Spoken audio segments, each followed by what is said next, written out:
No.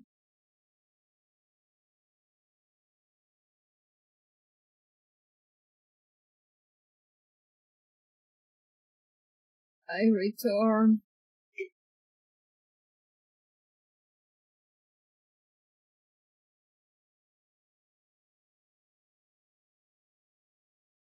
Sorry, my computer just decided to die.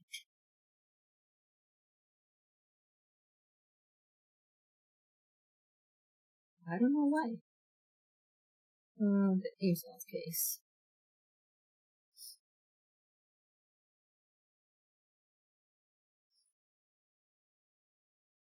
We're back!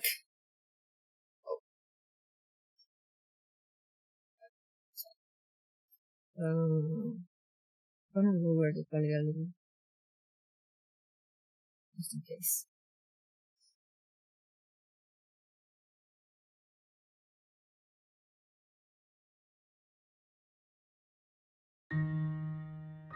Okay, music's still playing.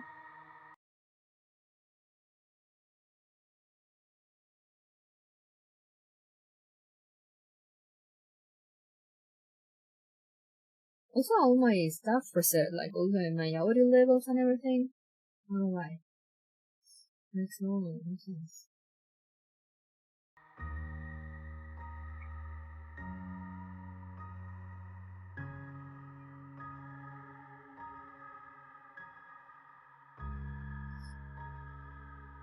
Okay, let's continue.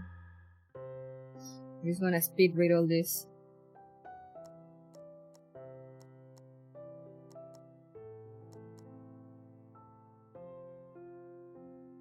Oh wait, I pressed none of your business. Well, I guess we're taking a different route now. None of your business, you instinctively answer. You stop for a moment, surprised by what you just said. You thought you've left behind this truculent, disagreeable, defensive behavior from your school days. You've not acted like this in a long time, at least not outside your family circle. The timeline has split, yeah. It's them.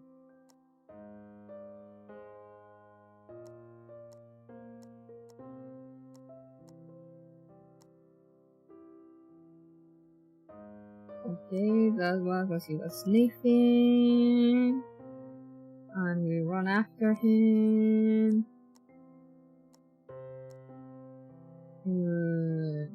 Keep following the tracks. Follow the fresh footprints. Look at the water.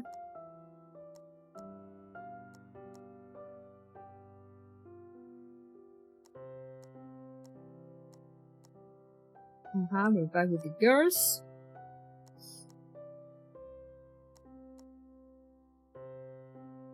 We need to solve this case.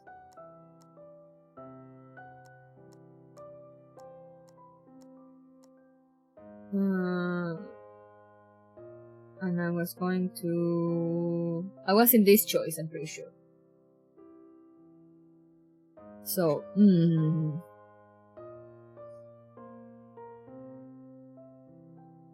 you know what? Let's just take her phone. You got no time for stupid teenagers and their attitudes. Determined you grab Henrietta's phone and take it away from her. Listen up, Missy. A little girl is missing, and unless you're going to answer my questions, you're not going to get your little toy back. Understood? Hey, not cool. Liz tries to intervene from behind you. Henrietta has remained in the same position, still staring into her empty hand. You can practically see how she is slowly grasping her loss. Her head begins to turn slightly. From the corner of your eye, you notice how suddenly all color drains from your surroundings.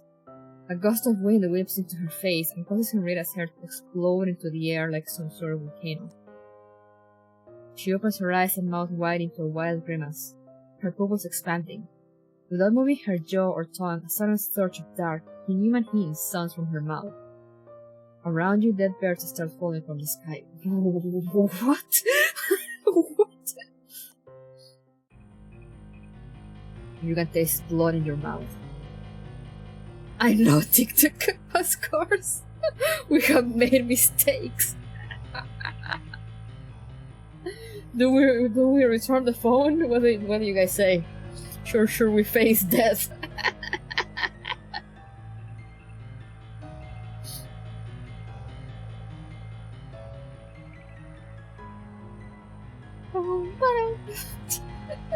conclusion. We're this far already. Let's go. Keep questioning her. You're not letting this teen bullshit impress you. Ah yes, classic teen bullshit when birds start raining from the sky. You're a professional, damn it. So, Henrietta, another dead bird bounces off your shoulder. How do you know the girl? Henrietta really seems to be listening to you this time. The demonic expression fades from her face and gives way to what is commonly known as resting bitch face. The inhuman hymns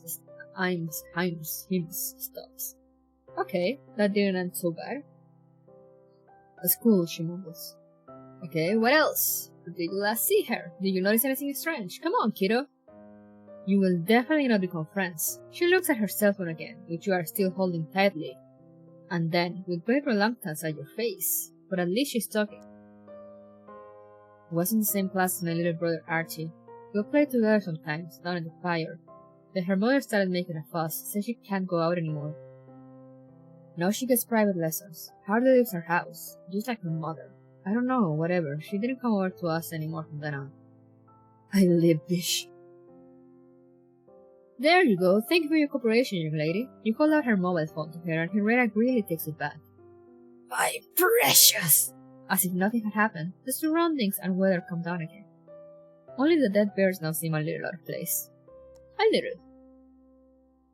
Without saying goodbye, you finally run up the stairs towards the hotel, but not without looking back onto Henrietta's phone. It's dark.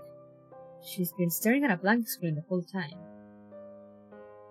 Okay?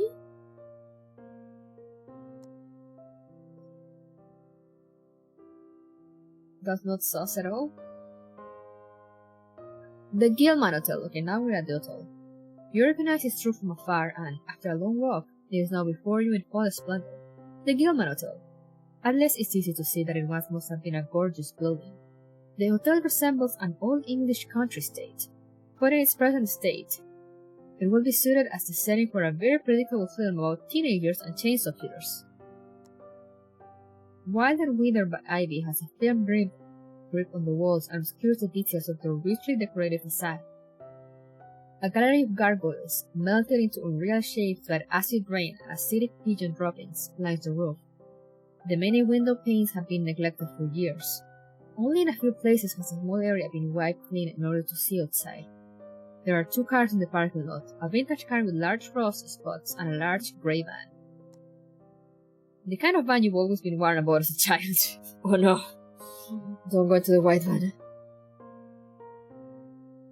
Inspect the cars.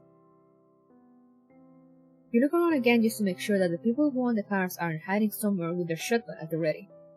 But they can't be. No, guys, do not approach the white van. It doesn't matter if they're very nice Sarah offers you candy. The coast is clear. First, you walk over to the antique car. Well, you're not a car expert, but the car looks antique to you anyway. Both seats inside are made of white leather, a bit tacky. You turn away from the antique car and look towards the van. No writing on the side, a regular registration plate, the windows in the front blacked out. Hang on, you have my brain roll. Maybe this is the van into which poor Tabitha had been pulled when she was kidnapped? When she was lured into her awful fate by sweets and lollipops. See, what did I tell you guys? They told me there was necessary waifus. No, those are lies. They told me they had amigos. Amigos. That sounds completely plausible, of course. Of course, it all makes sense. In all likelihood, you just managed to find the actual kidnapper, the seed of all that is evil and wrong in this case. And all you had to do was book a hotel room and stare at cars. You're a natural. Now all you need is some proof. Smashing the window. Try to get into the boot? Of course, whatever it is that you're looking for must be in the back of the van. Excitedly, you walk around the van. Sadly, the door is not open. That would have been truly lucky. Full of optimism, you try the handle to see if the door has been left unlocked. There's not a single resistance when you turn this handle. Damn, you won't get in without the car key. Hey, Texas! How you doing? We walk back to the stand in front of the bonnet of the van. We will not smash in the window. We don't want to end in jail. We're supposed to be private investigators.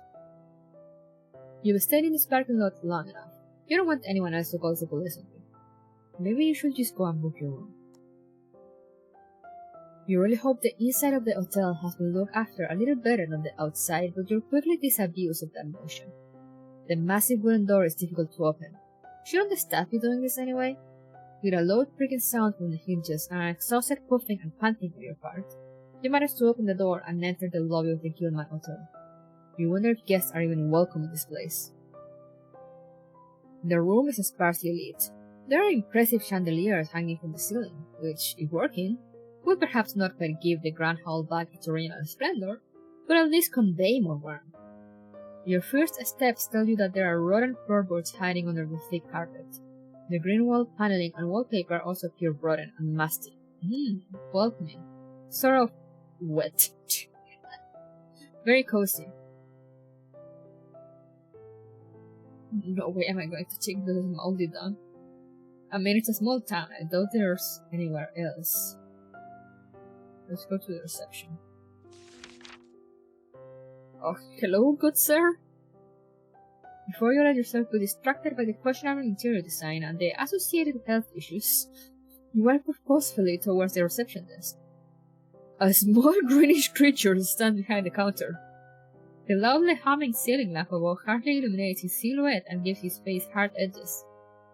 You can make out every individual speck of dust and dandruff on his dark green velvet collar and cropped shoulders. Maybe they should be dimming the lights after all. The figure smiles at you, or perhaps it's more of a grin. His face unsettles you. You lean forward at an angle to get a better look at him. The corners of his mouth reach all the way up to his dried-up ears. Ew. His smile looks like it's painted on. His beady eyes lie deep in the cavity of his skull and seem to stare into opposite directions. Has he been blinked yet? And on top of it all, he smells funny.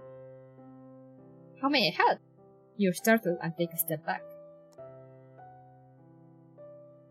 Welcome to the Gilman Hotel. My name is Cornelius Gilman III. How may I be of service to you?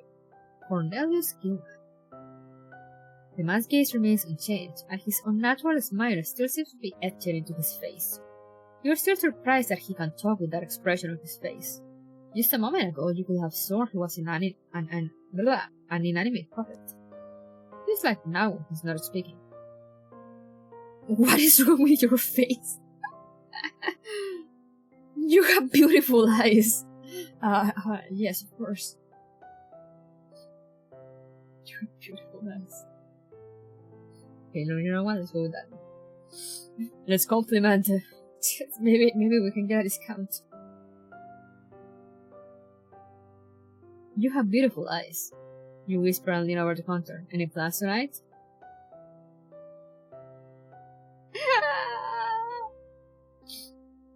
I know how to talk to a woman exactly. Yes, the concierge says. Okay, someone's playing hard to get, but you can play that game. You move away from the counter with a heavy heart. What? What was that exchange?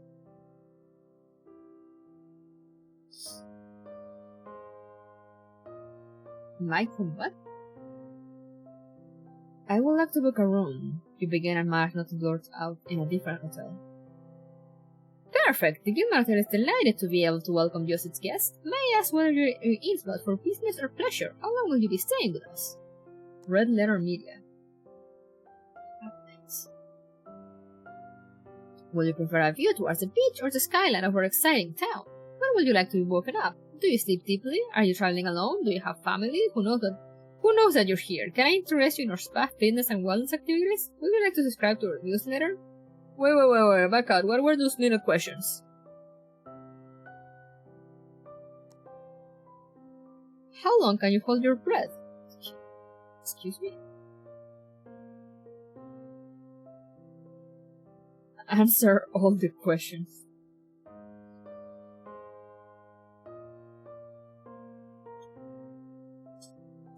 Yeah, I can totally breathe underwater. Are we done now? Can I go to my room?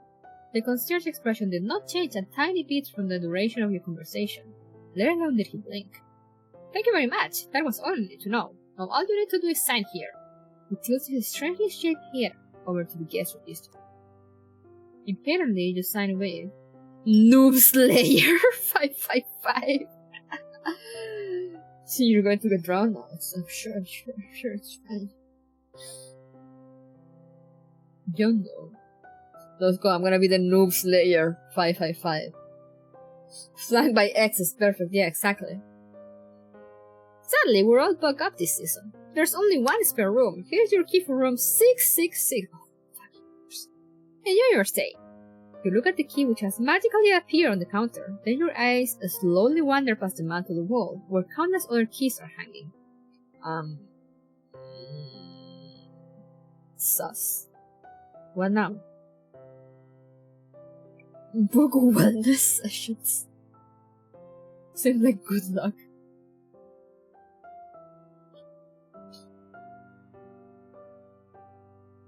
Continue the search. I'm gonna avoid going to the room as much as possible. Thanks so much. At least you got a bed for the night. You think it's best not to waste any more time and decide to immediately keep looking for the girl. With quick steps, you hurry out of the building, but you can still feel the eyes of the concierge on you. Time to go and look for Tabitha. Your investigation led you to... You know, I'm gonna go to the harbor. In the picture, she was like at the beach. There was a lighthouse in the back. That lighthouse. Innsmouth Harbor is signposted much better than the local hospital. You wonder if a hospital is even needed here. Yes, well, wouldn't it? People get sick everywhere. It's a half-hour walk. A mile-long carpet of cobblestones is now ahead of you. The traffic in Boston is more hectic, but at least you have heard of asphalt before. As you keep walking, there are fewer and fewer residential buildings along your path. In their stead, there are now warehouses that mostly fish markets into the smell. You can also hear the occasional metallic clanking from nearby workshops. People in grey raincoats are walking toward you. They're probably fishermen who have some rants around. Now and again, in that split second when you pass one another, you catch a glimpse of the faces hidden under the hoods. Puffy eyes that look at you suspiciously. Although there are a few clouds in the sky, there's no chance of rain as far as you can tell. Why are they all wrapped up like that? You wonder if they have a sixth sense for approaching storms? The sound of the rhythmic blows of a hammer nearby tears you away from these thoughts. It will be interesting to watch them work in a shipyard, but little Tabitha is unlikely to be here to play. From a distance you can already see the masts of the boats, which rise up into the sky like a row of spears. You walk along a small street on the quay, with the harbor basin just behind it. Breathing the sea breeze. Or look around. The sea scares me in this town, so honestly, let's look around. The view of the harbor is splendid. Boats of all shapes and sizes are coming and going. Nets are being emptied out and fish seem to be endlessly splashing into huge freezer boxes. Local trades are being sealed with handshakes and, at the end of a wide headland, a huge lighthouse watches majestically over the bay. That'd be a postcard motif if it weren't for the people. You only know fishermen from the movies, and you have to admit that you have certain prejudices. These include, they have weather-beaten skin and the captains always have well-groomed beards. They are either strong, silent types or hard-drinking lads who sing filthy sea shanties. What do you mean filthy sea shanties? But these creatures in front of you are neither majestic nor layery. They move around more like tragic hunchbacks you expect to see in French cathedrals. The ocean deserves to be feared and respected at its best of times, yes, exactly. A few yards to the right, there's a fork in the road and a road sign pointing further north. Its inscription reads, Innsmouth Paradise Beach. In the far distance, you can see a building that looks like a church. Hang on, a church? On the coast? How eccentric. Let's go to the lighthouse. I wanna go to the lighthouse. Initially, it looked as if the lighthouse was quite close, but as you keep walking, you realize that the trip is much longer than you expected. Oh hey, another chapter, let's go. Oh, that's a nice picture. A path consisting of jagged rocks leads to the lighthouse in the harbor. The lighthouse is on the end of a narrow strip of land. As you walk towards it, the surging waves risk wrenching your clothes in icy salt water. Beach ASMR. The waves.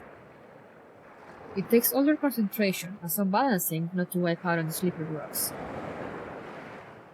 In your mind's eye, new bills are already fluttering in the mailbox. One from the shoe repair shop and one from the physiotherapist. An overturned wooden sign lies on the ground between a few of the rocks. You read the label. Warning! Absolutely no trespassing. Innsmouth hasn't been precisely inviting since your arrival, so you already know the tune. You approach the lighthouse, looking for shelter, but with every step you take, the place becomes more and more unwelcoming. The grey clouds transform into a mighty storm. Lightning strikes the top of the tower and sparks fly. What? The sign is inviting us in? Yes, clearly. Despite the storm, the lighthouse keeper hasn't put on the signal, so there is no beam of light to guide boats out there safely to the harbor of Innsmouth. Soon you're completely drenched, but you make it at last. You're standing at the door leading to the inside of the lighthouse. Some joker has scratched something into the flaking white layer of paint on the surface of the door. Do not come any closer. They want your body. Excuse me? Wrong. What do you mean by that?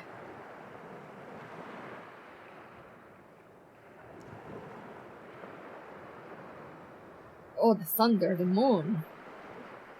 No, the personality, no, use your body. I feel so used. They sound suspiciously like, are you a Foxe? A sex cult? Danger! A sex cult.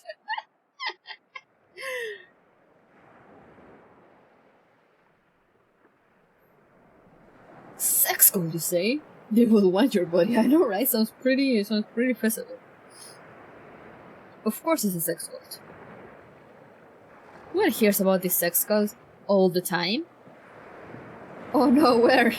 You're asking to stay clear of that, right? To stay clear of them. You regularly watch documentaries about them. On a special website that you visit in incognito mode. A special website that you visit in incognito mode. This special and intensive form of preparation should have taught you everything you need to know and do, if you ever encounter a cult. You tuck your underwear into place and work purposely forward. After all, you're on a mission. Kat, is this you?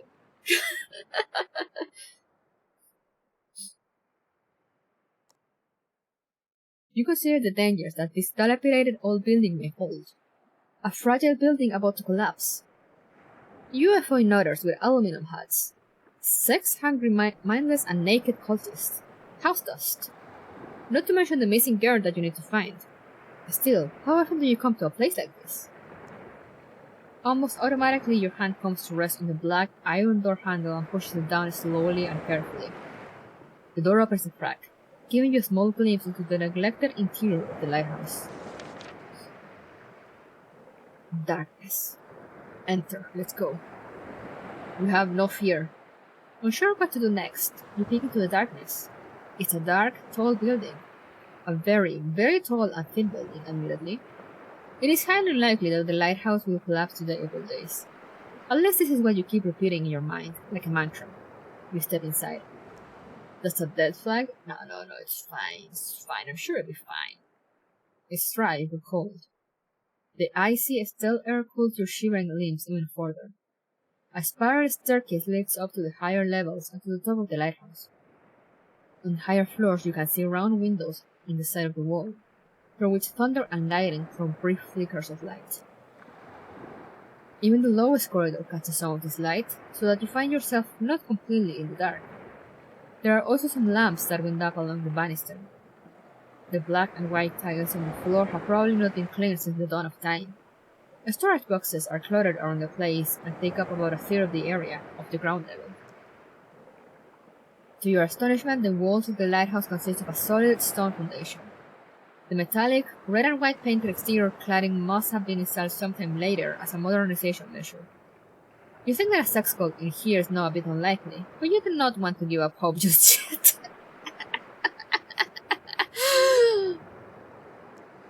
What now? The flip the light switch sounds like a smart idea. Trying won't hurt, unless, of course, you blow a fuse. You flip the light switch and wait into the twilight for something to happen. You know from old lamps in the cellar that they sometimes need a little time. You flip the switch again, and again. You come to the conclusion that you'll have to make do with the pale daylight. Of course.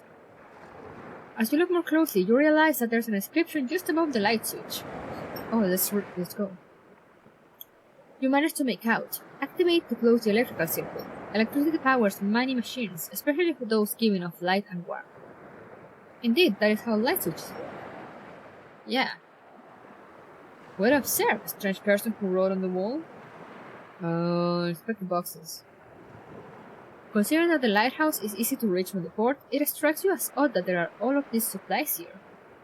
The boxes seem to hold food supplies, which make up the bulk of the goods, and loads of spare electrical parts. You inspect one of the open crates that, according to its label, has been delivered by a company from Salem. Okay. Spare lamps, tools, wiring. In theory, even a dusty system, such as this one, can be brought back to life with all these parts. The food is not quite to your taste, but efficient. Tinned tuna, sauerkraut, and all kinds of canned fruit still fill over half of one of the open crates. 4 of the boxes are empty, 12 others are still untouched. Whoever lived here must have avoided contact with the locals like the devil avoiding holy water. Finally, some sensible people. Okay, let's go up the stairs. The banister has suffered the most age damage. The ravages of time have not only worn away the paint and the metal, but also the iron struts and pillars themselves. The scaffold seems to move precariously as you walk up, just as if their construction is about to collapse. When you're halfway up the stairs, you can hear a loud metallic creaking sound. Oh no. The stairway suddenly jerks down a little, and your insides feel like they continue dropping to the ground. Fine dust flutters down to your head. You try to guess the depth of the fall. If the structure were to collapse now, you will break quite a few bones, or worse. The chances of you getting caught up in a sex cult decrease with every step you take. But are they 0? That is the question.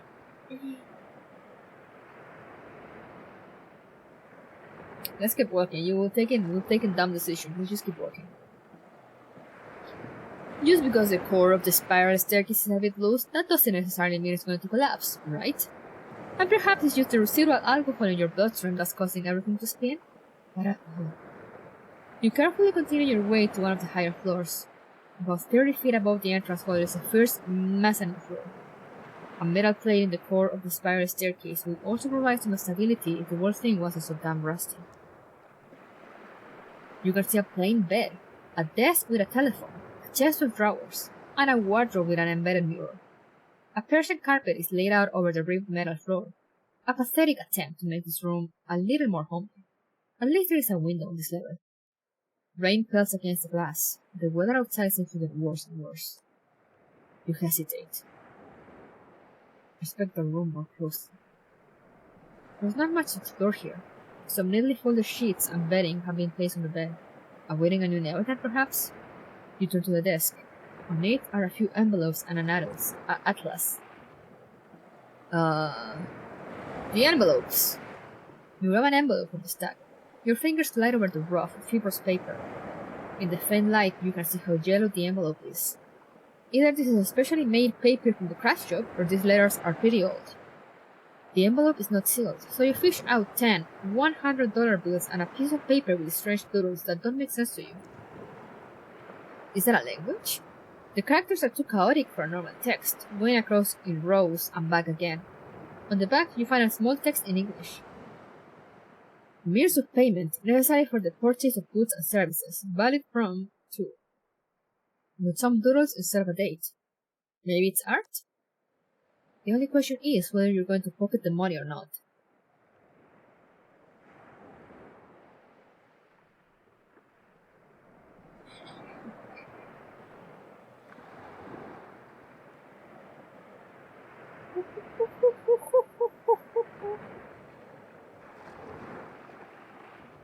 I mean, there's no one around.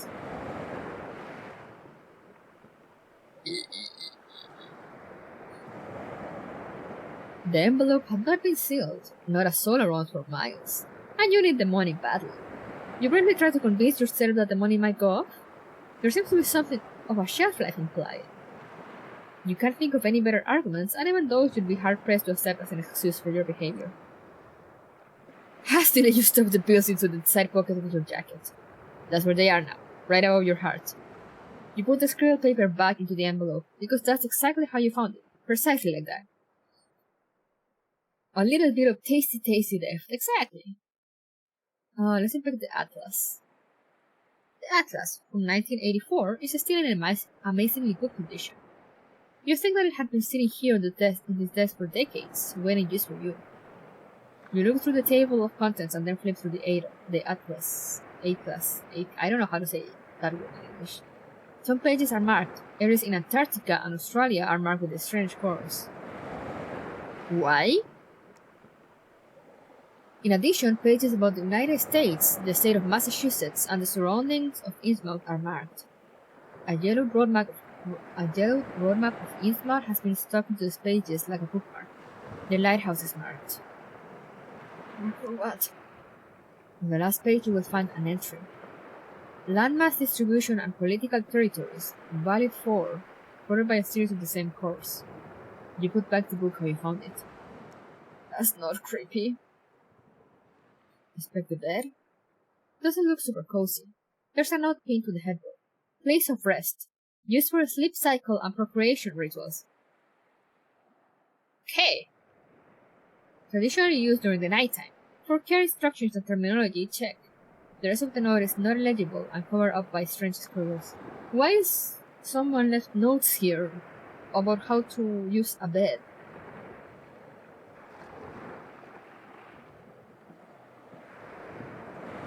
Like, who was living here, or what?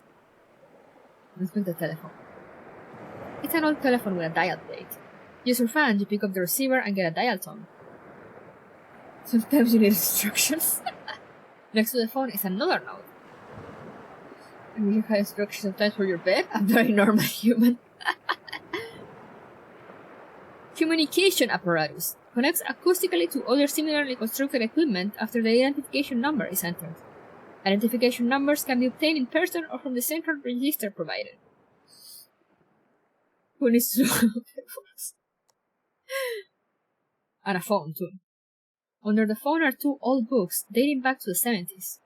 The first one is a consumer electronics manual. A short leaf through shows you manuals and construction plans for TVs, cameras, telephones, radios, cars, and the like. The other book is a Boston phone book. There's a bookmark peeking out of the side of it. When you open the book on the page, the phone number of a carpet cleaning company is marked. Why? Have you shopped for one recently?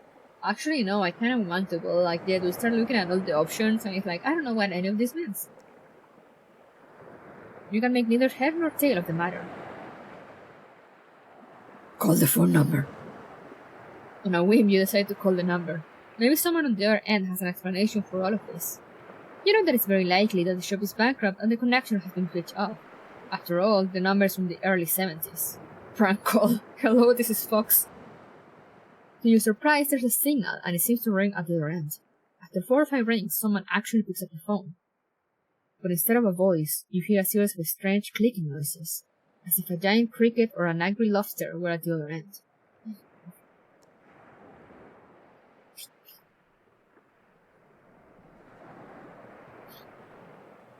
The alien shop seems far more of an option than before. Yeah, I mean, especially with the clicking now. Hello? Moshi mosh? Hello? Anybody there? The clicking sound on the other end ceases and a voice comes through the receiver. Of course, carpet cleaner. James speaking, how can I help? Okay, but what about the clicking? It really is a carpet cleaner. Who would have thought? I'm coming from a lighthouse. A lighthouse, really? Have you ever looked at the sea from above? There's something quite surreal about the answer. No? You should definitely do that. The view is breathtaking. We'll go so far as to say it could change your whole life. But if you're in Innsmouth, there's nothing I can do for you. We only clean carpets in Boston, Now if you'll excuse me, I have work to do. Hung up. Okay, is he telling me to go to the top? There's nothing else to inspect. You think you have seen enough and continue to follow the banister up the stairs. Meanwhile, thunder and lightning outside have become so furious, just as if the center of the storm is the lighthouse itself. Stoically, you continue your way upstairs. The banister continues to wobble and squeak suspiciously, but it withstands the strain. The radius of the spiral staircase gradually becomes smaller. You estimate that you are now halfway up the building. You walk past another platform floor. This level is obviously used for nothing else but storing boxes. At least 30 or 40 stacked boxes, full to brim with books. Books! Books, let's go!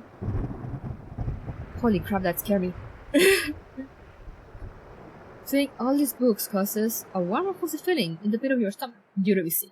You know, a warm and fuzzy feeling. I love books, I love reading. How adorable! The previous lighthouse keepers could have been bibliophiles. You hope that you get to meet them, even though the place does look pretty deserted. Let's inspect the books. You take a moment to examine the boxes and their contents more closely. Quickly you realize that these are almost exclusively non-fiction books. You discover lexicons, grammar for English and Spanish, non-fiction books on biology, chemistry, physics and geography. There is also a Bible, a guide to etiquette, and a worn handbook for tourists on the East Coast. Out of interest, you flip through some of the books. The newest ones seem to be from around the 1980s, but some go as far back as the 20s. Many are decorated with strange chords around the edges. In the last box, you find a few books that differ greatly from the scientific character of the rest. These are books about occultism and obscure religions. Titles like The Mysteries of the Worm, Unspeakable Calls, and Liber Ivoris. Then there's also a book by a popular UFO nutcase. And suddenly everything makes sense. Maybe the lighthouse keeper was a little soft in the head. Probably the loneliness. You keep walking up the stairs, past another mezzanine, and then you're on the upper level of the lighthouse. It's getting more and more unlikely that you'll find anything related to your case here. Oh well. Examine the mezzanine. You find a strange collection of objects on this level. Sports equipment, musical instruments, and toys. The objects seem to have no connection to each other. In one corner, you can see an old tube television set with a Betamax device connected to it. A Betamax? Holy shit. Maybe it's worth looking through all this. Perhaps you'll find something valuable or interesting. Oh no, I'm becoming more and more of a thief. You inspect the exercise machine. Let's go in order. As a sports grump, you never manage to understand why people, after they have mastered mobility without using legs... What do you mean without using legs? Will still voluntarily stand on bicycles or treadmills. Oh, you mean like cars? For fun. For the youth, a Betamax is like a VHS machine but different. Now you gotta explain what a VHS machine is. You suspect it must be a deep-seated masochism in the collective soul.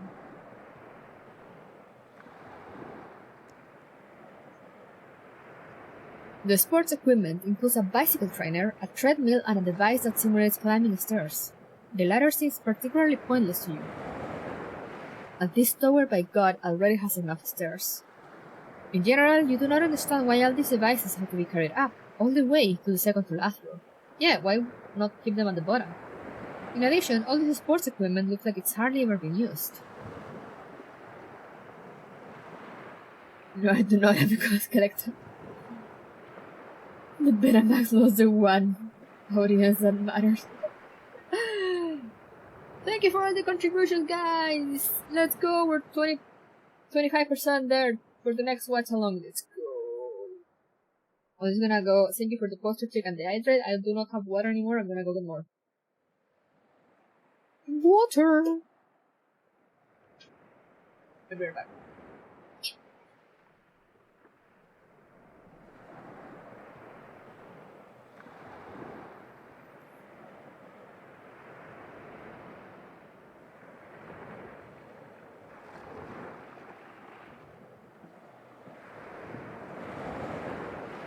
I return with water.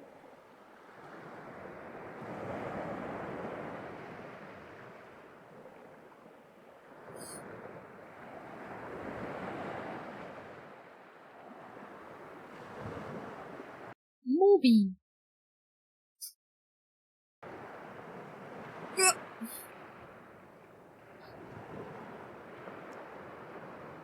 On each machine, there is a small row of pictograms that show the use of the machine. At first, you think that they are instructions from the manufacturer, but then you realize that the pictograms are hand-drawn. Okay, what about the toys? It is a bunch of colorful objects, arranged on a table. You find a Rubik's Cube, a plastic hoop, some juggling balls, and a bunch of Mikado sticks. What are Mikado sticks? There's also a few of those annoying skill-based games where you have two metal hooks tangled together and you have to get them apart somehow. But you can't make it work and get frustrated and just want to have tequila shots and be left alone with that kind of nonsense, Emma. That's not why you came to the pub. You know the kind. What? My man, do you have issues? Have you lost your mind to the old ones yet? Not yet, but I'm on a lighthouse, stealing money, and finding weird books and beds with instructions on how to use them. And I call a phone number and there were clicking noises at the other end, so like, I don't know, I feel like I'm close. Salty. Besides toys, you also find a pen and a piece of blank paper, a key and a padlock, some tins, a can opener, a plate of cutlery, and other everyday items. On the wall behind the table hangs a large poster on which someone has drawn two hands. It's labeled Hands, Know Your Tools. Underneath are some hand gestures that you can use to create shadow play. You fiddle for a bit and expand your repertoire. Now you can do the crane, the elephant, and the crossroads. The crossroads? Your hands. What? Musical instruments. You'll be getting there soon. You see a piano and a guitar. You shudder just thinking about the poor soul who had dragged the piano up to this floor. Well, you mean like an actual piano? On top of the piano are some sheets of paper. Strangely enough, they are not musical scores but a collection of chords and drawings of finger positions. It seems like the piano was intended less as a musical instrument and more as a training ground for finger acrobatics. You don't know what to make of all this. What about the TV? An old tube TV with a video recorder attached, Betamax to be exact. A cassette is lying on top of the device with a note saying, Information memory. Insert into device and activate data playback. Underneath a stylized drawing of the individual steps. Let's watch the video. You can't think of anything better to do with your time, so you insert the cassette and start the machine. Let's get cursed. The picture quality is, well, that of a video cassette. There doesn't seem to be any sound, just a series of images of people walking, strolling, running, hiking. The material seems to be cut together from different sources, regardless of context. You see excerpts from movies, sports news, aerobics videos, music shows. Then follow footage of people sitting on chairs, climbing stairs, dancing, cycling, swimming, all in complete silence. That's not creepy. Finally, the screen goes dark. Just as you are about to take the tape out of the recorder, a new section of the recording begins. Again, it's the same wild mix of source material, but this time the focus is on hands. Clapping hands, gesticulating hands, hands that use typewriters, cutting food, steering cars and other things. You wait desperately for an explanation, but the whole movie is completely silent. Then the picture turns black and with a loud click the tape is ejected. Well, that was a waste of time. At least no creepy Japanese kids crawl out of the TV. Not yet. Up to the last level, but yeah, this all seems pretty much like instructions on how to be human, and I'm not sure I like that.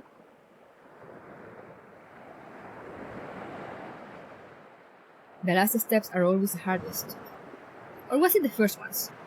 No matter which steps, your heart is now beating so strongly that you can feel it pressing against your chest.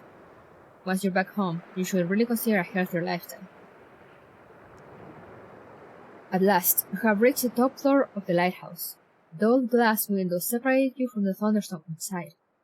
Rain pours down on the panes, and light occasionally illuminates the sky and reveals the billowing sea. If you are an artist, this will be the ideal place to paint tasteless paintings with ships in churning waters. In the center of the floor, there is a metal column that must be there to support the lighthouse uppermost platform. You assume that all this serves to stabilize and balance the construction. How to be a normal human if it's aliens even want to open classes to some accurate humans. Do you sound very human? You're a fox, you wouldn't know? Damn, you're right.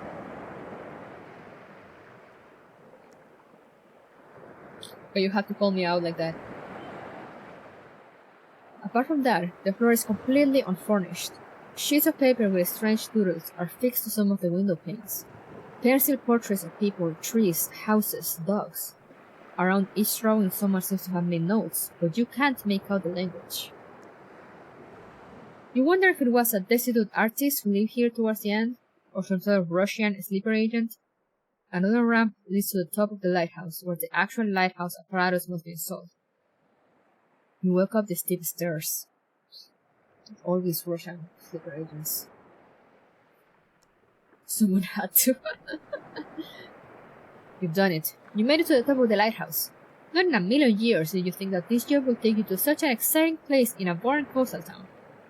There's still a nasty thunderstorm out there and the lightning keeps illuminating the glass cage in erratic intervals. Spellbound, you look at the roaring waves.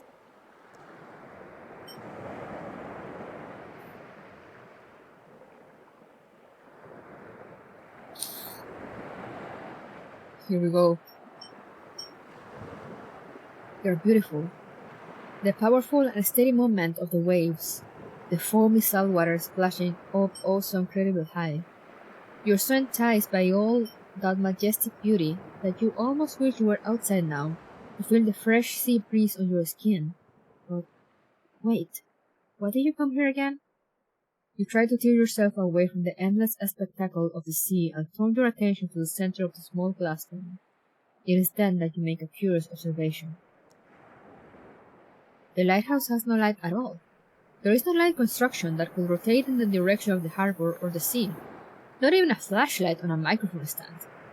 Where you will expect some sort of electrical machine, there is only a black column of about 3 feet height, whose curved forms merge at the top into a kind of marble plate.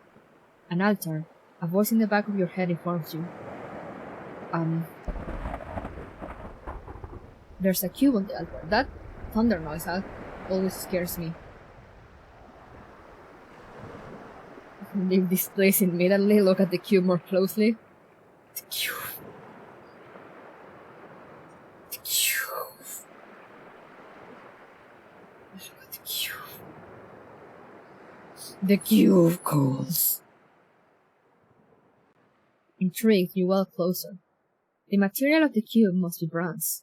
It glistens dully in front of the black marble column. The object looks as if it belongs to you there. It's perfect right where it is.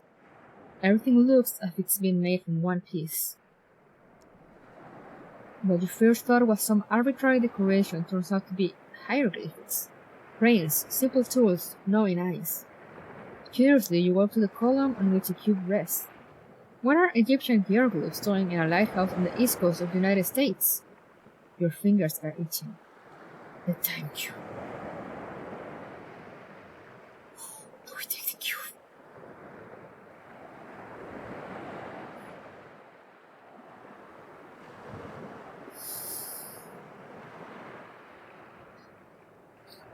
Oh God, no! Answer the call of the sea. He will wake. It's a bad idea, let's do it. Take the cube into your possession. Just for a brief second, you simply have to hold the bronze cube in your hands. Feel the texture of its surface on your fingertips. Inspect the hieroglyphics more closely. Measure its exact weight, smell it, lick it. You have to know everything, absolutely everything about it. You extend your hand and touch the cube.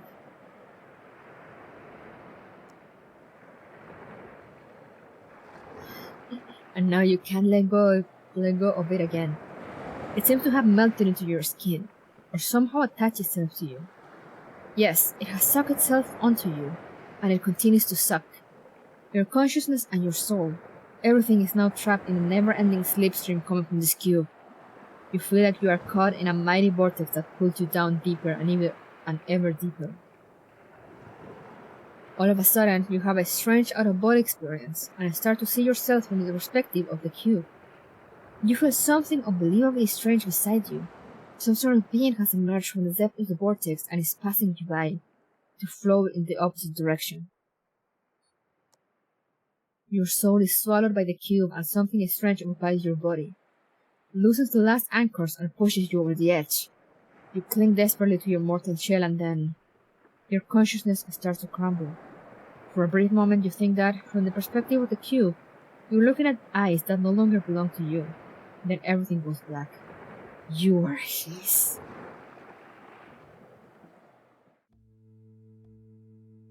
Oh. It goes on.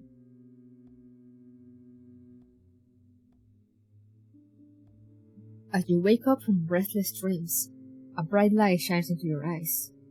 It feels like a burning sensation directly penetrating into your brain. After the initial shock, you gradually come to your senses. You are no longer in the lighthouse. You find yourself in a huge, round chamber made of dark, smooth stone. Curved lines adorn the walls and give off a soft fluorescent glow. You begin to wonder how many hours you've been knocked out. Did you have a stroke? No wonder, given all the stress you constantly put yourself under. A sound, a chirping and clacking that vaguely reminds you of insects. Only it's louder and it seems to be coming from directly behind you. Someone is in the room with you.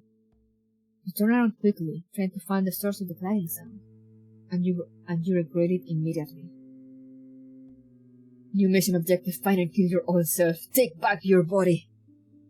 Hideous, bizarre monsters are lined up in front of you like on the set of a bad horror movie. They're basically just huge cones of flesh covered with a thin film of slime. Ayo! Did you actively think of your landlady?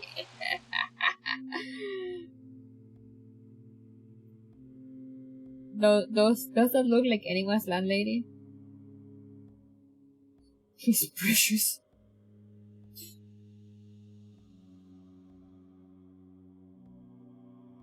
Will killing your old self count as suicide? Excellent question. Probably more appetizing than my landlady.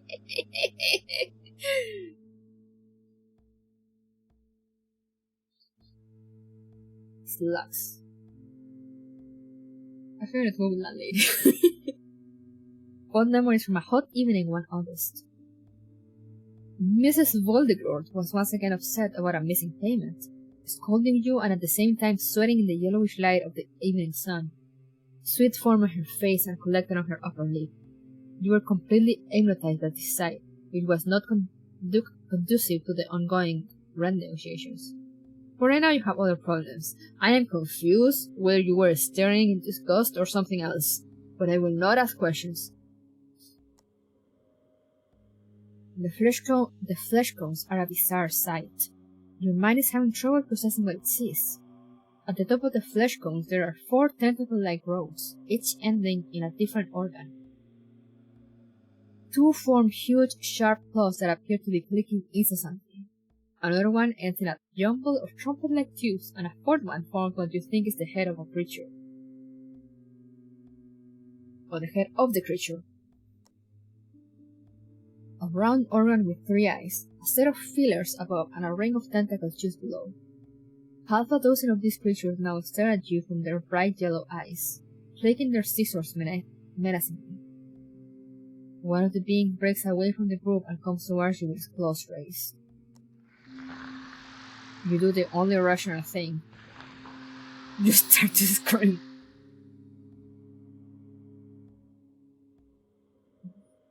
Floor race, it's trendy. You prepare for a fight? Let's prepare for a fight. Let's fight. Assert dominance. You have no idea what planet these monsters come from, but they have never had to deal with a private detective from Boston. You're right, that could be your landlady. The creature moves like a snail. It has no legs, rather its base keeps expanding and contracting. To give you enough time to analyze its weak points. You reckon that it is about your size, and although its claws look scary, you don't think these spindly arms can exert much force. His neck in particular seems to be a weak spot. 1 or 2 hard hits in the head should put this pathetic barnacle out of business. You raise your fists aggressively. When instead of your hands, the scissors at the end of tentacles appear in front of your eyes. You stare down at yourself in disbelief and find yourself transformed into a monstrous vermin. Where you were expecting to see your legs, there is only a fleshy cone from which your 4 tentacles grow a pitiful claw arm, a trumpet-like extension at your neck. Oh boy. You are no longer in your own body. What is happening to me, you ask yourself. But you already know it yourself. You are one of those monsters. You faint. What? You should be able to understand me now. You open your eyes. You are still in the same position where you lost consciousness. Only a brief moment seems to have passed. But what is this painting feeling in your neck? It looks like a small device has been attached to your new body. Waking up in a new body is disturbing, I understand that. So first of all, let me reassure you that this state is not permanent, and when you return, you won't remember anything. You hear the voice not through your ears, or the comparable organ in this body, but directly in your head. What you hear is the clicking of scissors. I've attached a translation device to you. We can now discuss all the questions you no doubt have. Evidently the beings communicate with each other via their scissors. I knew he was friendly. He looks like a friend, question mark? Does he? Is he shaped like a friend? So what would you like to know? Everything. Mention your vegan diet. Yes, very important. The flesh coat is shaped like a friend. Who are you? The creature straightens up. We. The translation in your head begins with Anair Perpidas, the great race of Yith. We are the wisest species in the whole of creation. Countless eons ago, but also in the distant future, we made it our mission to gather all the knowledge of the universe. We have sent our agents through space and time to observe and study. When we learn of our own demise in this way, we transplant our spirits en masse into this form that you now see before you. Your new friend seems to want to do a playful pirouette to show off his body, but since he is resting on a slimy snail's foot, the process takes a good 2 minutes. That's nasty, isn't it? So functional and sturdy. The scissors rub against each other, which your device translates as a bashful coughing. Anyway, to answer your question more directly, I am My colleagues and I are archivists in the Great Library of Nacottus, Department of Human Studies, Western Hemisphere Subdivision, Pre-Nuclear America Working Group, or, as we call ourselves, the tough amoebocytes. As if they rehearsed it before, the other kid in the room began to shout, "Tough amoebocytes!" What, you don't have eldritch abominations of friends? Great, they're nerds. Oh no! Just what I needed. Nerd eldritch abominations. Pre-Nuclear America? They tend to be very cool beings. Do you speak from experience? What do you mean by Pre-Nuclear America? We've had nuclear power stations for a while now. Burton makes a dismissive gesture with his hand. Well, claw. Oh, don't worry about it. And where am I now? The creator is thinking. You are in Australia. What?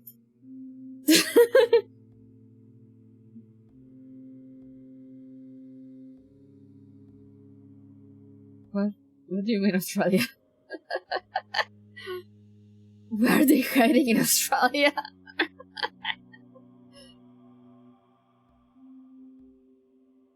Huh. You've always imagined Australia differently.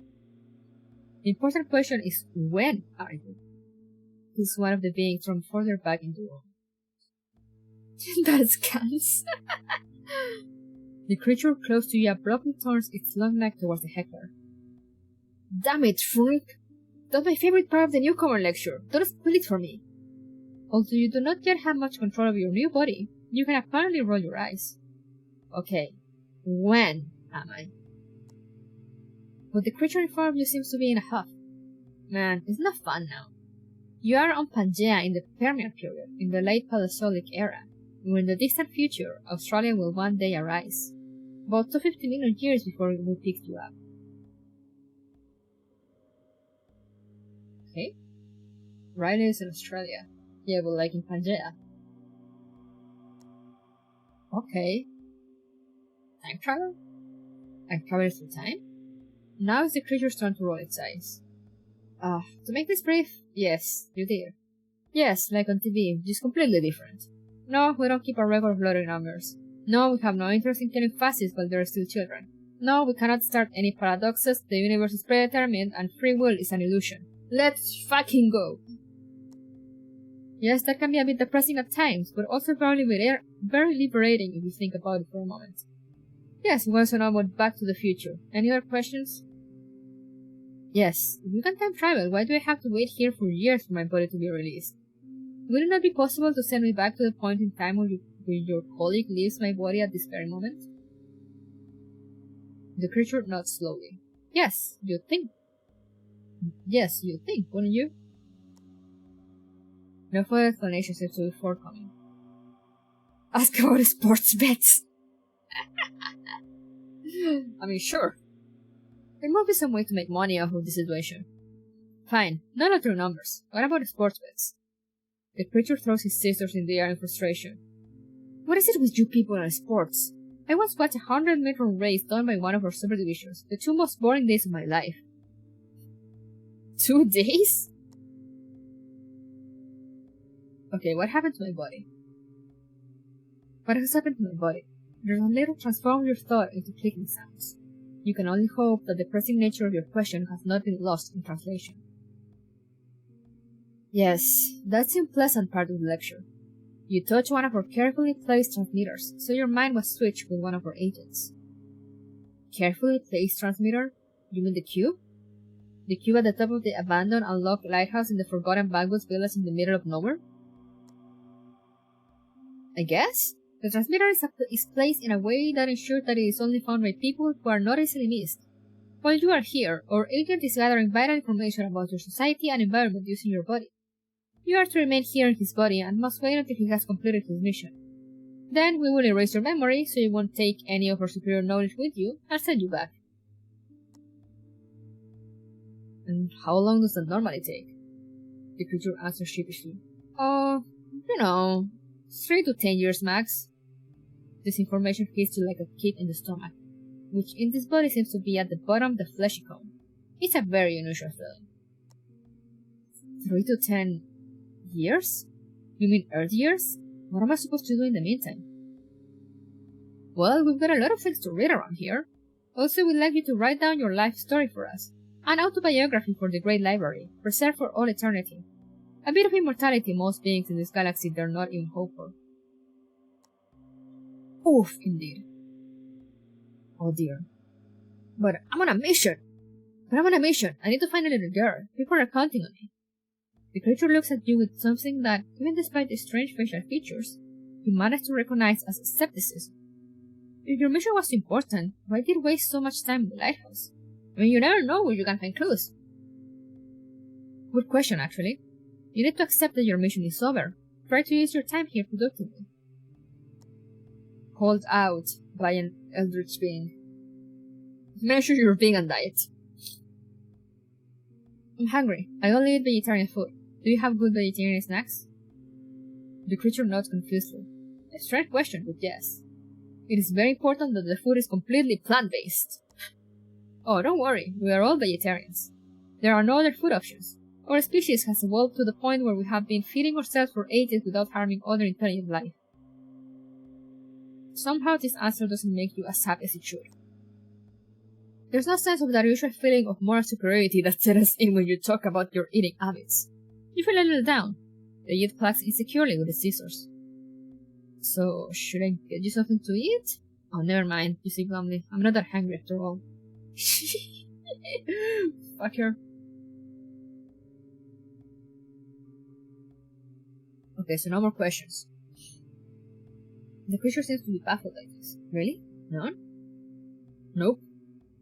Okay, in that case, we'll set you up for training so you can you can get to know your new body a bit better. Once you've made some progress, we will teach you to write in JIT, and then you can start with writing down your life story. Frank, can you give me a hand here? Frank arrives with a machine that looks like a mix between a forklift truck and a spatula. He carefully scrapes your currently still useless snail body off the floor and transports you out of the room. First, you learn to control your new body.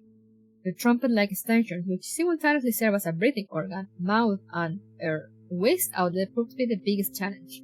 You can only eat if your whole body is working on the task. You almost suffocated several times while eating. You sincerely hope that the agent using your human body is doing a better job of it. Then you start to learn the corpus script of the JIT. In fact, everything in the culture of the JIT is curved, smooth, or circular. They have an extreme aversion to right angles. When you ask Frank about it, he replies something about the dogs of the Tindalo, who live in the corners of time and hunt time travelers. Fair enough. You start to settle in. All in all, JITs prove to be quite boring people once you actually get to know them. Their bodies do not allow for much mobility, they have no sense for fiction, and they reproduce via spores, a very impersonal process which ensures that sex and love and all the dramas associated with them are completely unknown in their society. Since you are living in a host body, you are not allowed to take drugs or participate in any exciting or dangerous activities. The vegetarian food of the JIT is either very bland or their taste buds are not very developed. Perhaps it's by design since this species takes in and excretes food through a single organ. You will kill for a bag of potato chips. Then comes to the point where you're asked to write down your autobiography. What?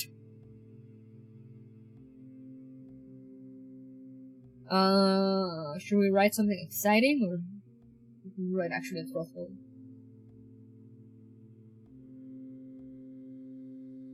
Let's write something exciting, like sounds like this guy is so bored. Let's give him something to do. Your fictional biography has it all. Honesty? Too late. Except from your life as a secret agent, bomb contacts that are interrupted only at the last second, exaggerated romances with the political enemy, twists. It's all completely fabricated, but you don't care about that. You have created a piece of pretty damn entertaining literature that will get the various juices of many a JIT flowing. If you regret one thing, is that there are not enough explosions, scenes with hackers, briefings with the presidents. Scenes with hackers, of course. The most important thing. You give a shrill hoot, the JIT equivalent of a deep sigh. You'll have to do, otherwise you'll end up rewriting the whole thing. Ah man.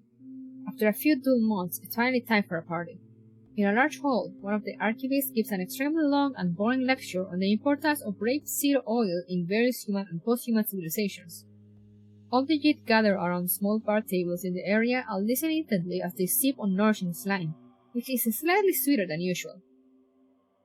Afterward, there is a competition in solving quantum equations. Yeesh, fun! The different working groups, complete with nerdy and terribly boring team names, compete against each other. The archivist of your working group, the tough amebocytes, are kicked out early on by the Atlantic Humanities and the persistent Platyhelminths to lukewarm applause. It is practically an orgiastic celebration by JIT standards. Nerd aliens are pretty great. For you, the most important part of the evening is the first contact with other guests of the JIT. Other beings push up their bodies by the agents of the library and hurry through time. They stand around in their guest bodies and talk to each other quietly. Fortunately, they have a small name tags on which you can see not only their names and working group, but also their species of origin. With you at the table are two creatures who are identified as Gregor, post-Mohammedan Eurasia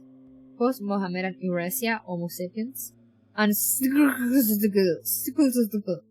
daughter of second Amazon Desert epoch, Megaperiplaneta Technologicus. You have the urgent need to talk to someone to avoid dying of brain hemorrhage due to boredom. Let's talk to Ah yes, I see. Right there in front of you, why would we talk to another human, right? Right there in front of you stands the mind of a completely alien being in the body of another completely alien being. How do you even start a conversation like that? Secret's little feelers start to twitch. Hey baby, did it hurt when you fell from heaven?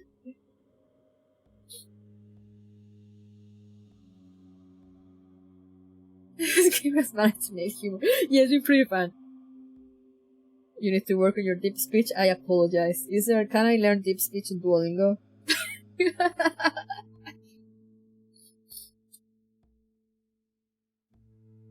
Okay, what actually is a mega periplaneta? Begins to look dreamily into the corner of the hole. That is an excellent question. Are we the sum of our experiences, or are we our actions? Are we products of our environment, or do we have free will? What makes me, me? Yes, you can learn Klingon, but can I learn deep speech? A lesser detective wouldn't have been able to do anything with that answer, but you hang out in enough student pubs in your time to recognize a first-year philosophy student when you hear one speak. No, I mean biologically speaking. What is a mega periplaneta? Do you come before or after humans? Alright, focus again. Oh! Mega periplaneta are descendants of beetles that must have lived in your time. We come about 500,000 years after humans. I believe you called our ancestors cockroaches? A giant cockroach discussing philosophy. I see. Your two worst party encounters roll into one.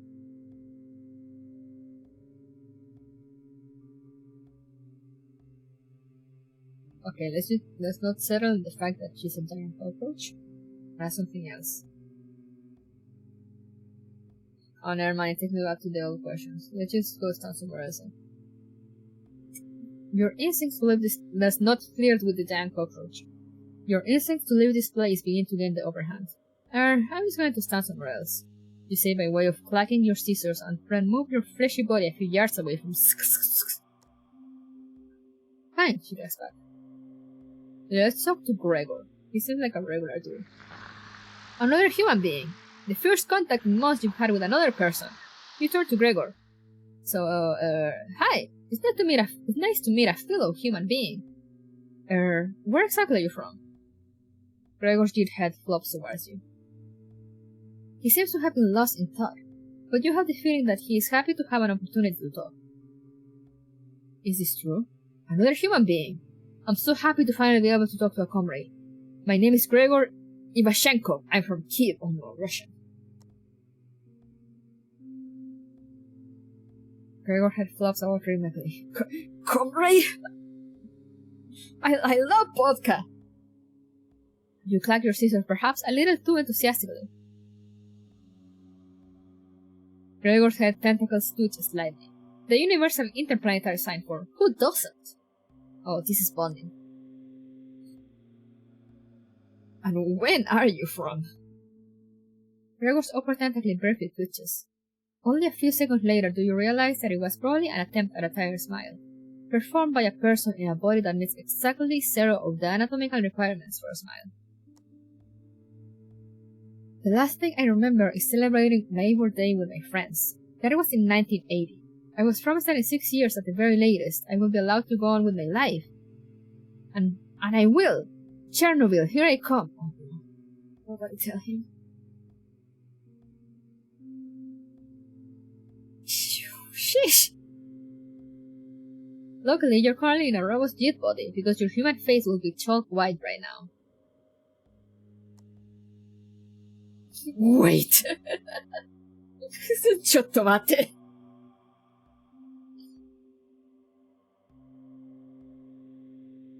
What was his last name? Ivanosh something.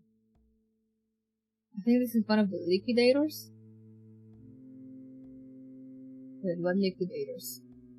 What's a liquidator? Should we warn him? Should we warn him of Chernobyl?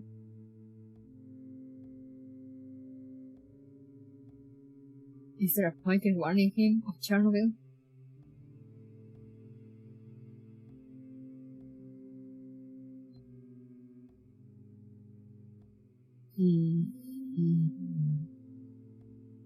Let's find out. Sure. You know, we've taken horrible decisions. Let's keep the train going.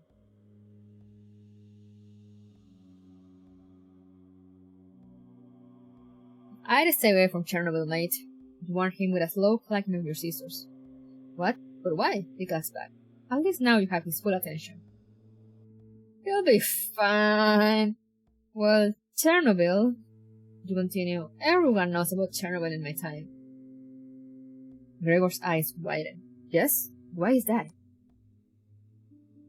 Big vodka scandal? Ah yes, the big vodka scandal of Chernobyl, of course. Well, because of the reactor incident. There was this awful reactor incident and, oh, damn it. If only you paid a bit more attention to things while you are still human. You desperately try to combine the tidbits of knowledge you have into a plausible story. Hundreds of acres of land were contaminated, maybe even more? Gregor does not seem convinced. It sounds to me like you know very little about Mother Russia, my friend. The vodka scandal of 66, like the great maple syrup heist in Canada. His scissors snipped back and forth 3 times. You have a strange sense of humor in the capitalist states. Your honorable intention to warn Gregor of his potentially painful death is beginning to waver. The guy is slowly but surely getting on your nerves. What's more, he will have forgotten everything he learned here in his time in the jail. Or true. You've got to let him live his life. Comrade? Tell me, Gregor, what country are you from? Never mind that, we just talked about Chernobyl. Gregor appears to be standing up a little bit taller. In the greatest country in the world, of course, the Union of Soviet Socialist Republics. Oh god. Only now does he seem to be reading your own name there. Oh, an American! Tell me, in your time, are the workers of your country finally free? Have the capitalist devils surrendered to communism?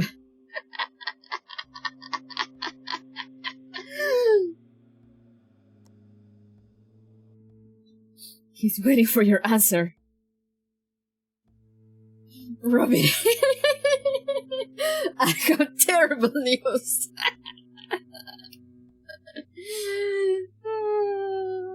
This is mess with him. Yes, you've shown us what's what. Yeah, of course. You agree with him without getting any more concrete. Ha! I knew it, Gregor cheers and his tentacles flutter about jubilantly. The childlike joy of his discommunists about the dominance of his country warms your no longer existing heart. Who will tell him? Let's leave. This is how you pass your time. Despite your initial bumps, you end up getting more closely acquainted with Gregor and Sigismund. Your shared fate is what ties you together. Over the coming months and years, you end up becoming friends and sharing common interests. Let's go. You spend most of your time trying to produce a nicotine replacement? Yeah, let's fucking go. Who needs human history? After you have come to terms with the fact that a millennia-old race of researchers has stolen your body and planted your consciousness in an alien body, you have only one goal. You need a goddamn cigarette. Fortunately, all the knowledge of humanity is at your fingertips, and so you waste no time in recreating the deadly nicotine rolls that you love so much. The nicotine itself turns out to be the biggest challenge, but fortunately the biochemists of the JIT have no objections when you turn up at their labs one day.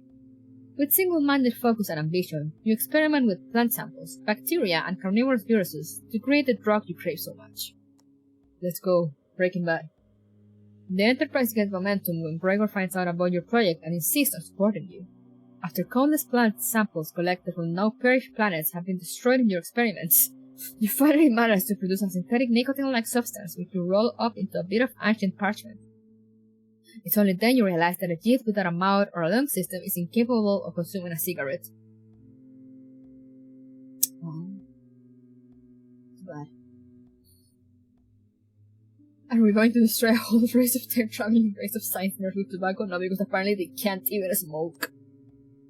Finally, the day has come. You are being led in the transport room. It's the same room you arrived in so many years ago. When the process starts, you overhear 2 of the librarians talk. So how you erase these participants' memory, right? I thought you were doing that? Oh shit. And you're gone. Let's go, they forgot to erase my memory! Let's fucking go!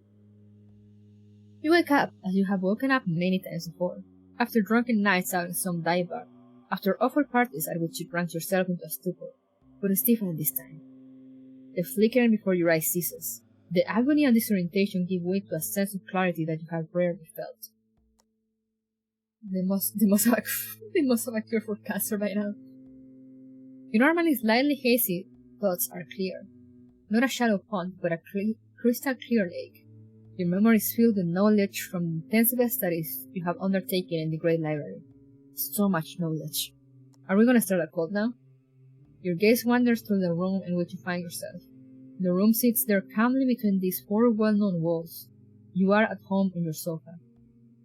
Well, technically, it's not your sofa. It's a completely new one without the bugs and rust that had moved into a nest in the bottom. Everything is unnaturally clean, and the sofa does not seem to be the only piece of furniture that has been replaced. Later, you will find out that the Jid who has swapped places with you has not only used his 6 years for highly efficient studies, he also applied for a position at the largest historical museum in Boston. Successfully, of course, because the Jid do not do things by halves. Your eyes light up as you read the number on your last paycheck. You hold the paper so close to your face that your nose brushes the paper. Money! Twice a year. Twice as often as you normally would, your possessed body has contacted your family, giving what appear to be completely neutral, boring, and meaningless confirmations that you are fine. There are postcards from your relatives sending greetings from their holidays. Postcards which say they are proud of you, proud that you managed to turn your life around. Cash money! That's certainly one way of putting it. The Jid has eaten well. Fresh fruit, the prescribed daily minimum of vitamins, proteins and fiber to make his studies as efficient as possible. The Jid also exercised. In the bathroom you look at your body and stretch it in front of the mirror. You take off one layer of clothing after another. The Jid Kuruku did well for themselves, yeah, they did better than me. What happened to your mission? Oh, it's been years now, who cares? Can I have a Jid? Can I be possessed for a Jid for like a few years? How do I take care of my life? 6 years have gone by. Intrigued, you look at your face in the mirror. A few more wrinkles for sure, yet you feel that your life is only just beginning. Jid we can! Oh, that was an ending?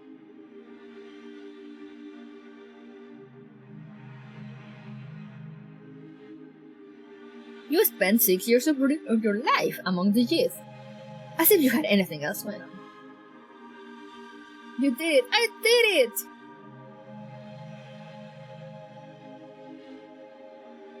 Let's go to the main menu.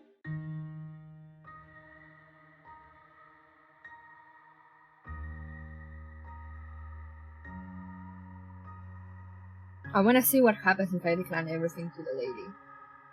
At least you didn't marry a fish person. I mean, maybe, you never know, maybe I had something with the cockroach lady. It was never specified.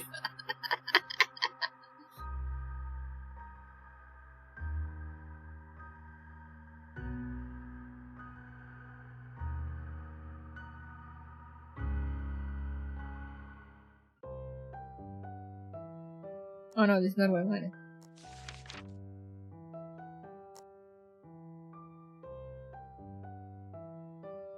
Wait. I wanna see what happens if I decline everything. At the start.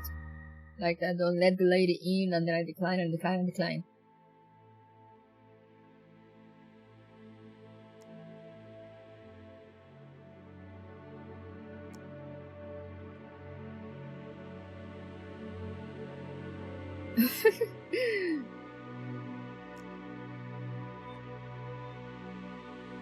I have office hours posted exactly.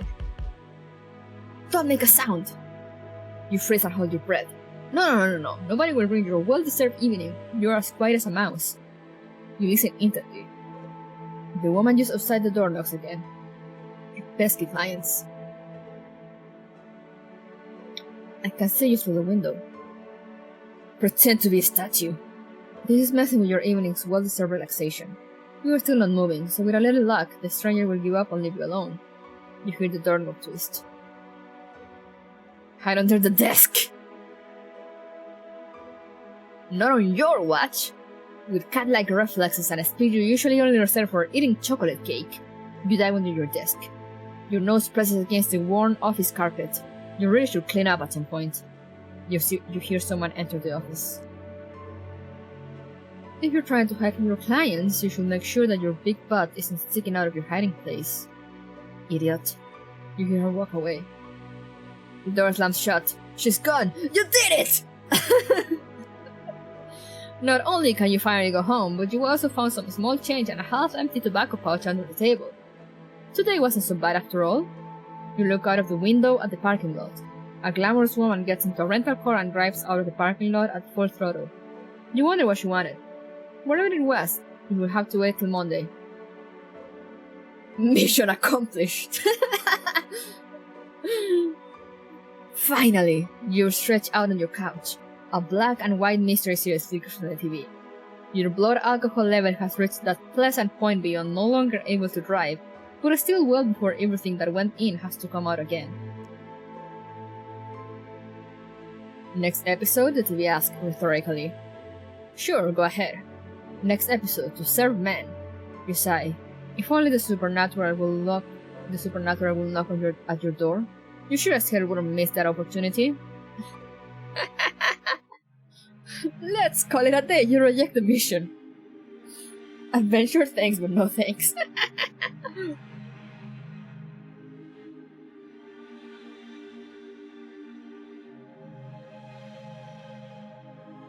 A speedrun, so we got 2 endings.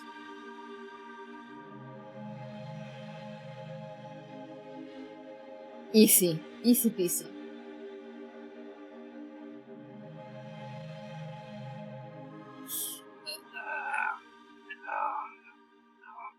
I'm stretching, sorry. Hell yeah.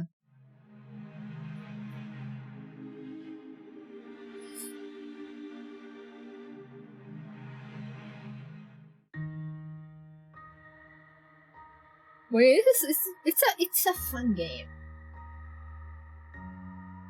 Have fun with the rest of the trip. Thank you, Sonny!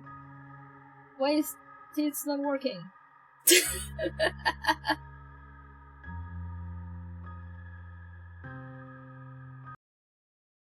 Oh, because I had it hidden. I was stupid.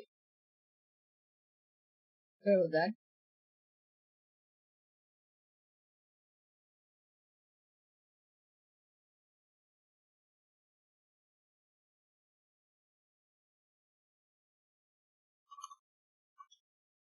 It's fine. Thank you for the posture check and hydrate.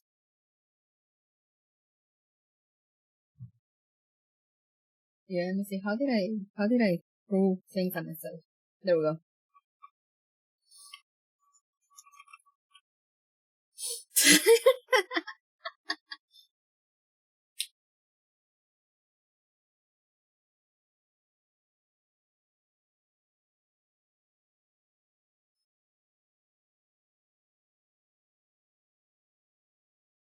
But yeah, I actually think I'm gonna leave it up to here. Because I kinda wanna get more endings, but I feel like it will take a while. And it's kinda late already, so let's go back. Let me close this bit.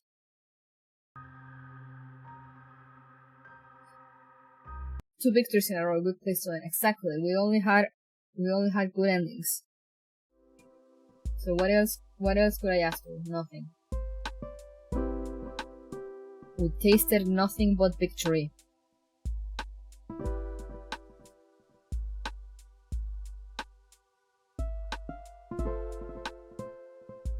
But yeah, it is quite a fun game. I have seen some reviews on Steam that were like, it's whatever.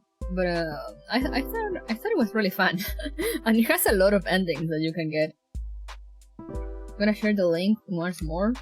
That should lead you to the Steam page, if I'm not mistaken, in case anyone is interested.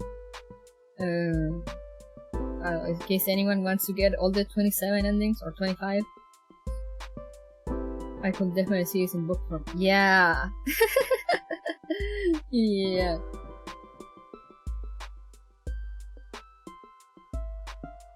You didn't lose your sanity, so I call this mission a success. Yes! Did we find the girl? No, but we won a healthy life. So what more could we ask for?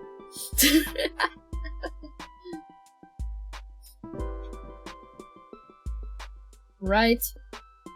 Am I right or am I right?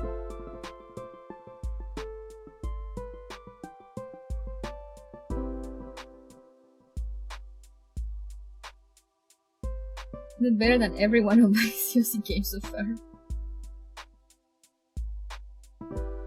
It was just a bad Photoshop anyway, no harm done. Yeah.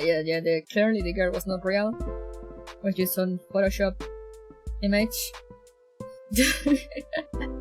We got something much better. We got the knowledge of the eldritch creatures, and a healthy lifestyle, and a good job, and parents or family that are proud of us. So, like, you know, pretty much the perfect life. What else could we ask for? Nothing. Absolutely nothing. But yeah, was a pretty fun game. I will play it again, I'm not gonna lie. I could add it to like the gacha maybe. And then explain to give any orders, nodders. Yes, exactly. See? All good. Everything was fantastic.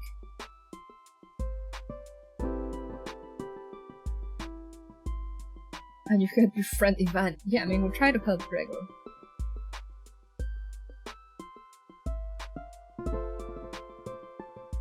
We love Ivan, our good old communist friend that helped us develop tobacco by killing numerous species from like all over the universe.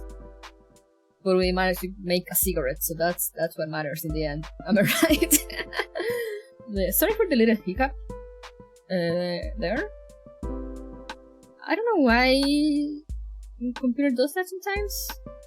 It never does it when I'm guessing it might be something with the video drivers, because the only 2 times it has happened has been when I've been playing from PC. It's never done it when I'm playing from consoles. So yeah, no, don't know what's up with that. But anyway, as I said, I will stick around and try to get maybe one more ending. But I didn't sleep much last night, so very tired. Sometimes things just don't want to work, much like ourselves. Very true, very true. Wise words, no, wise words.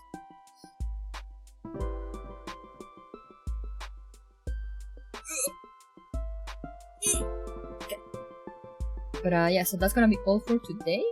Hope you guys enjoyed, hope you guys had fun. It was mostly reading, but it was like, I thought it was very fun. I thought the humor was very fun.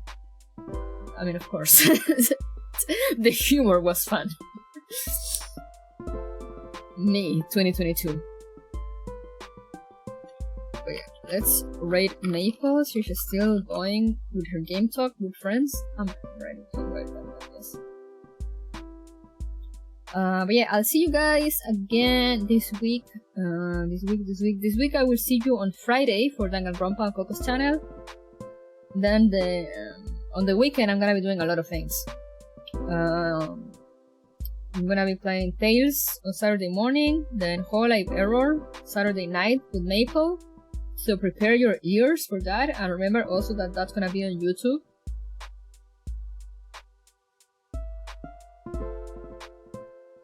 It's all pre-recorded even this rate. Ah, okay. Oh, I thought she was like talking.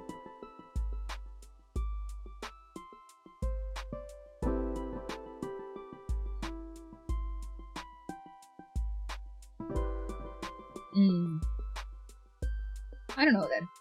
Pre-recorded, right? Yeah, let's go. Is she in chat at least?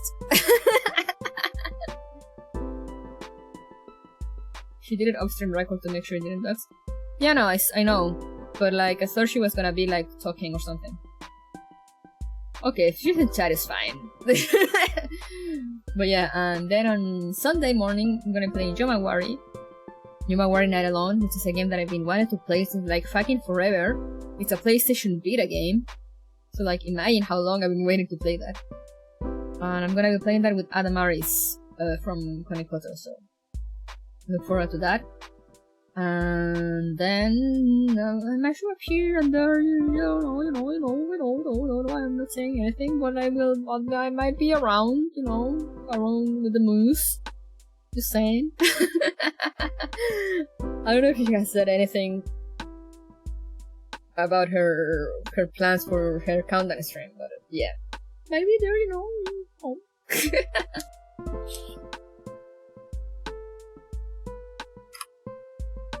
But yeah, let's go with the pre-recorded raid. Let's go. And thank you guys for coming. Hope you enjoyed the game. I might add this to my gacha. Maybe we get more endings if I don't continue playing it myself. I shall see. But for now, thank you, and I'll see you all guys next time. So bye bye.